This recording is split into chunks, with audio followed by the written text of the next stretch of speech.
Hello, before this video starts, I'd just like to formally apologise, first of all for how long it's taken to just do it, almost 4 months.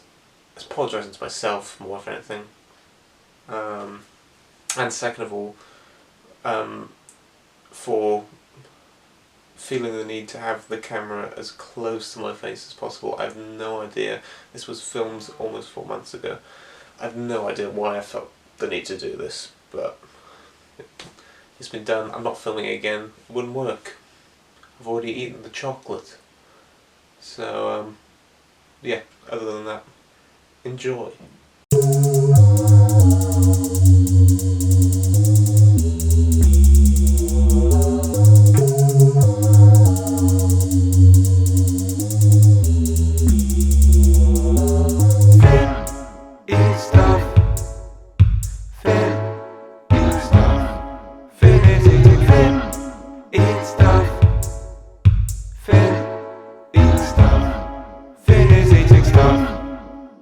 Hello, friends and family and loved ones. Welcome to episode 2, the second episode of Finn Eats Stuff. Yes, it is a series now.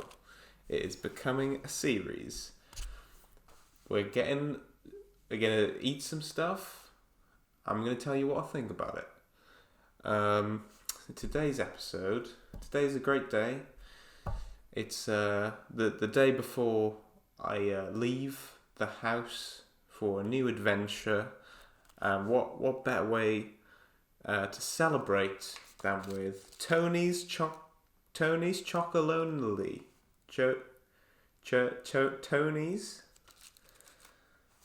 Tony's Chocolonely. We got that? I have bought now. I bought this about a week ago. It's taken great strength for me to not eat any of these bars. By which I mean, I failed at that. I don't have that strength. I've already munched into one. So I think I was requested to eat the caramel sea salt one, but then I saw there was an array, and I thought, let's pick up a few. They are kind of pricey, £3.50 for each of these. They're the big bars, to be fair. And also, I'm fairly sure, some of the money goes towards a good cause. I'm about to read through all of that. So it's a very morally a moral chocolate with good ethics behind it. So we've got, as I've shown you, the milk chocolate variety. We've got the sea salt, and I did have pretzel and toffee dark milk. Now, when I bought this one, I didn't see it was dark chocolate, and I don't really like dark chocolate. But I have munched on a bit of this.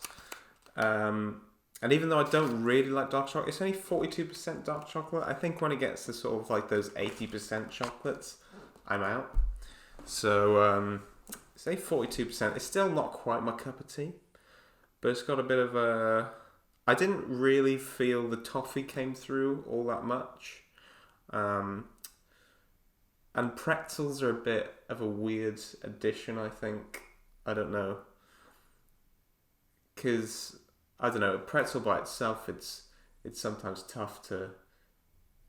You have to put like a lot of salt on them, I feel like, to make them edible, but you know. So that's how I feel about that. I don't know if I'm going to eat the rest of this. I'll give it to someone who enjoys dark chocolate. But today, on camera, now we're trying these milk chocolates and salted caramel. So... first of all, I think the first important thing to do is to check these wrappers, because it says on the front here... Wait, what's it say? Together we'll make chocolate 100% slave-free. Now who's going to oppose that, you know? And then it says on the back, check the inside of this wrapper. And I think it's going to tell us a bit about that. So we'll go for the milk first, and then we'll finish on the sea salt. Is everyone okay with that? Good. Okay. So here, I don't want to... See, now, I've already ripped into it. But I'd like to point something else about the packaging as well. I really like the fact that it's just like... It just feels like it's just paper, rather than like sort of the glossy plastic that you get in a lot of chocolates.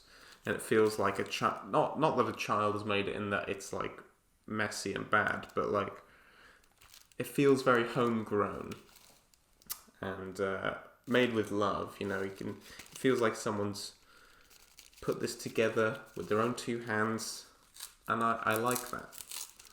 So I don't know how to do this the best way. Just like got that foil. It's like it's like what you always imagined it would feel like to open a Willy Wonka bar, except this one wasn't made with slaves. Because I don't know how much those Oompa Loompas are getting paid, man. But so there's the bar.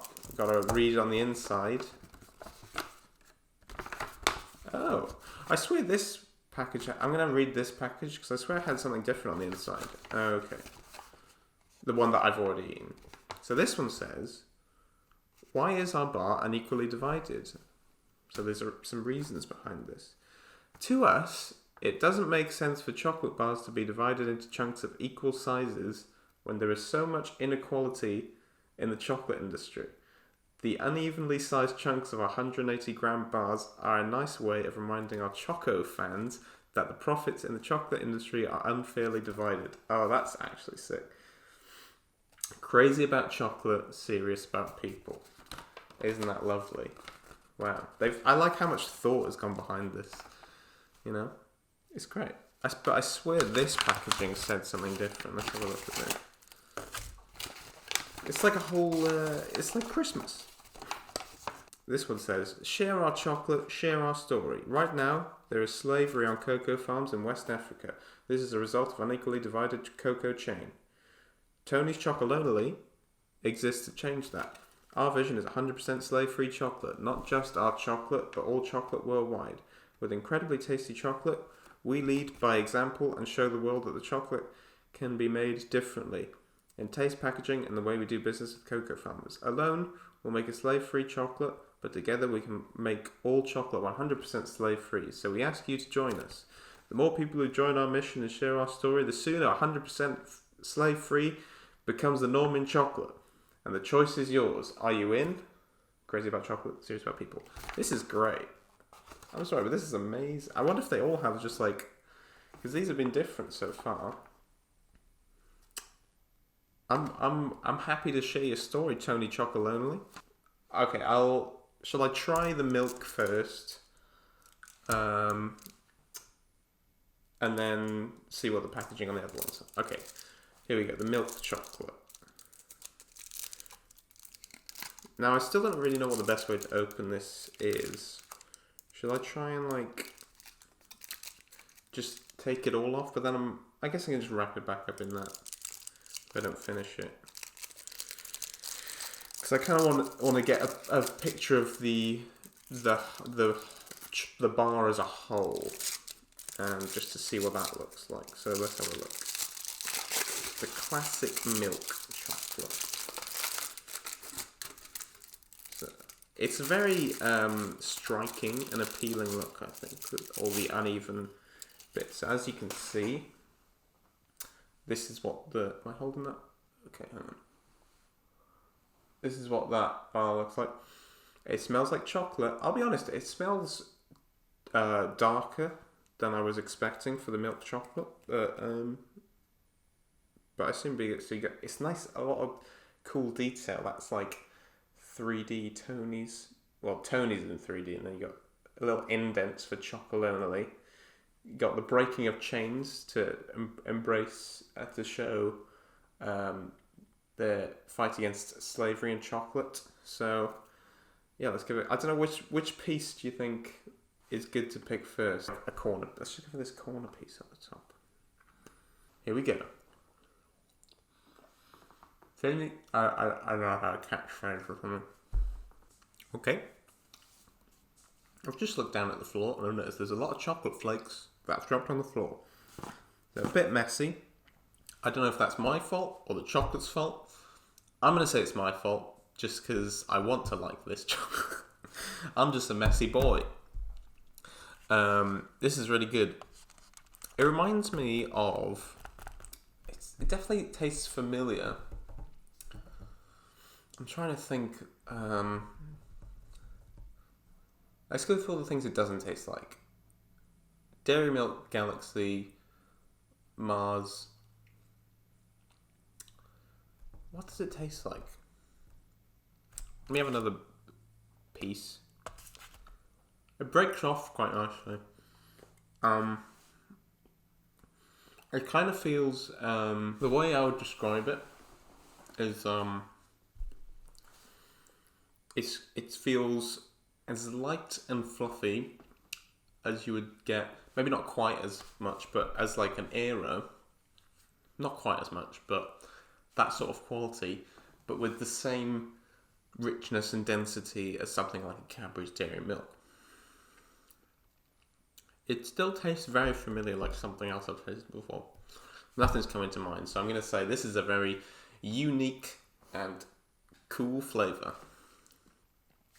Oh yeah, I don't know, I haven't really thought much, still haven't thought much about my rating system. I suppose if I've already tried the toffee pretzel dark chocolate one. I don't know, I struggle to give that more than a 5, to be honest. I think a 5 is being quite generous for me, especially since I don't really like dark chocolate. I think if you like dark chocolate, you could give it a bit more, but I'll give it that 5. This, the milk, that is, for me, I think you have to take into account their fight against slavery in the chocolate industry. Because how could you not? That bumps it up to like... That's like a 9. That's like a 9. It's very well balanced. The richness and how easy it is to eat. It's not too heavy. Let's have one more piece.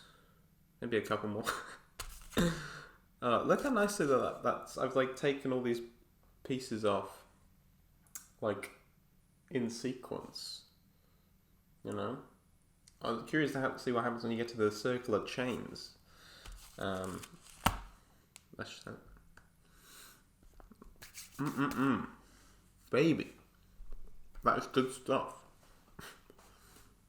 So that's just the classic milk with no extras in it, and I prefer that to the pretzel and toffee that had lots of bits in it. I don't know if I said about the pretzel and toffee before, but also I couldn't really taste the toffee coming through at all, to be honest. Maybe I have to try it again, but I don't really want to. So, let's put this over here. Very nice. What does it taste like, though? Oh, well, it doesn't matter. It tastes like Tony's Chocolonely from now on. That's great. So, let's finish this piece before I move on for this. Sea salt, milk, caramel. A classic combo. Now, I like the colours on this. I like the colours on it. They've got nice colours on all of them. I like this one, orange especially. Orange, I would say, is my... I think at the moment it's my second favourite colour. Would you believe it? This one also has a check on the inside of the wrapper, so let's go ahead and do that. I wonder if this one's different to the others. So that's cool. We've still got all that info there. Oh, hello. Now, hello.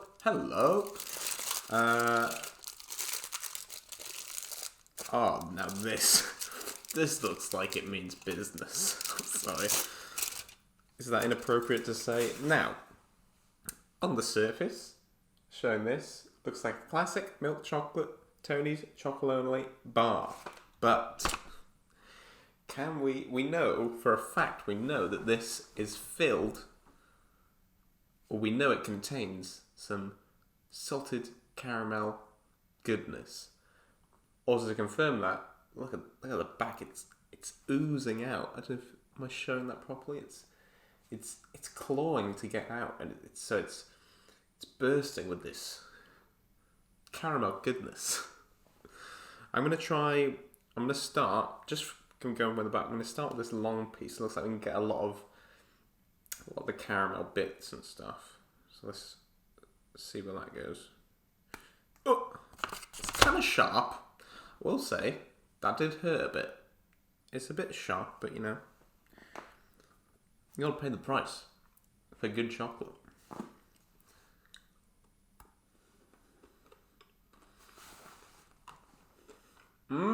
Yep. Oh yeah, that's where it's at. I think this was I was only asked to eat this one, to be honest, and I can see why. This is where it's at. That's where the magic happens. I love those little, they're like fudge flakes, aren't they? They're like, they feel and they taste just like little salt grains. They're just filled with them. They don't skimp on them. Well, I have to try some of the other pieces just to see. Ooh, oh, that's good. So, basically, what happened there? Initially, it just tastes like the milk chocolate bar, but then you get little pings of salt start pinging around, and you go, ooh, I expected that, but not quite in that way. Another thing is that there's a ping, right? So what happens is it's filled with all this caramel saltiness, but it doesn't, sometimes it's very unpredictable. Sometimes it blends in. Oh, another ping there. Oh, right at the back of my tongue. Sometimes it blends in just with the milk and it goes down smooth. And then other times, when it decides to, when it's not quite mixed in as much, jumps out at you, hits you at the back of the tongue like it just did then. And I think that does very well to represent the sort of unevenness of the chocolate industry and the inequality and how things are not equal. Not all the salt will sting. Some of it will go left unseen under the radar. I don't know if what I'm saying makes sense. But let's just have another piece and see where that takes me. Another thing about so that piece of salt that got me right at the back of the tongue, I can still taste that. That's left a mark. That's left a scar. Like the scar of slavery on the chocolate industry. Tell me if I'm reaching. And then, that little scar that was left on the back of my tongue, that just, the more you eat, that just gets built upon. Like it sets a strong foundation. Builds a nice salty tower. Oh, that piece had a lot of salt in it. That's so good, man. What did I give? I gave that a 9. The milk. This has to get a 9.5. If not like a 9.7. Damn. That's great. Not many bad things to say about that. Again, it all comes down to personal taste. If you don't like salt that much, if you don't like salty things, maybe this isn't for you. But maybe you like salt. Wait, maybe you don't like savoury things that are salty, but maybe if you haven't tried something that's sweet and salty, go for it, mate. It's great. It's great stuff. Right. I'm not going to eat much more of these because I have to, right now, because I have to cut the grass. And I don't want a belly full of chocolate when I'm cutting the grass. I don't know why, that's not like a thing that people say. Anyway, so I hope that was informative. I hope you enjoyed watching that. Guys, Abigail, Jason, maybe you don't have to watch. Maybe you're watching. The React fans. That was great. That was a good experience. And I'm glad that Tony Chocolonely has been... I'm saying that right on it. Tony's Chocolonely. Chocolonely. I'm glad that Tony Chocolonely has been introduced to my life. It reminds me of Luga Baruga. It's fun to say as well. That's an extra point right there. 10 out of 10. Boom! Second episode. I'm already giving out 10 out of 10. Tony's Chocolonely. Thank you.